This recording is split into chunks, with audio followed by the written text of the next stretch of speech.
Mas pinaigting pa ni Pangulong Ferdinand R. Marcos Jr. ang suporta para sa military at uniform personnel ngayong taon. At seguridad para sa ASEAN 2026, all systems go na. Yan ang ulit ni Clazel Pardilla.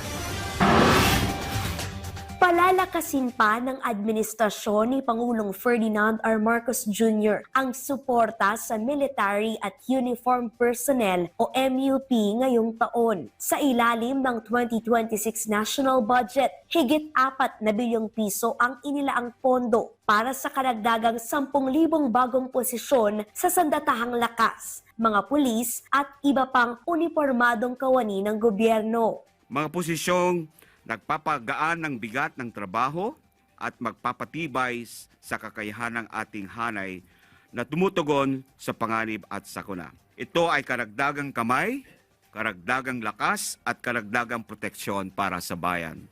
Sinimula na rin ang unang tranche ng taas sahod para sa MUP, 21.7 billion pesos ang inilagak para sa mga nasa serbisyo at nagretiro. Epektibo na rin ngayong Enero ang mas mataas na subsistence allowance na nagkakalaga ng 350 pesos kada araw.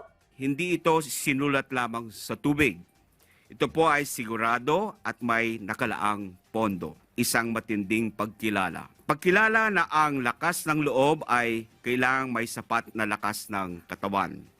At pagkilalang ang nagbabantay sa bayan ay dapat may sapat na pagkain at nutrisyon sa araw-araw. Kasabay nito ang pagbili ng mga bagong kagamitan na magsusulong sa modernisasyon ng sandatahang lakas. Ito po ay pagkilala sa napakalaking role ng inyong mga kasundaluhan sa pagbibigay ng seguridad para sa ating bansa. Samantala, tiniyak ng AFP at PNP na all systems go ang seguridad para sa ASEAN. Isa ito sa pinakamalaking event ngayong taon. Imbitado ang mga pinuno ng iba't ibang bansa. Handa rin ang pambansang pulisya sa umuugong na impeachment case laban kay Pangulong Marcos at Vice President Sara Duterte. We are ready to ensure public safety and implement relative laws. We're gonna secure the place of kung saan magkakaroon ng impeachment and of course secure the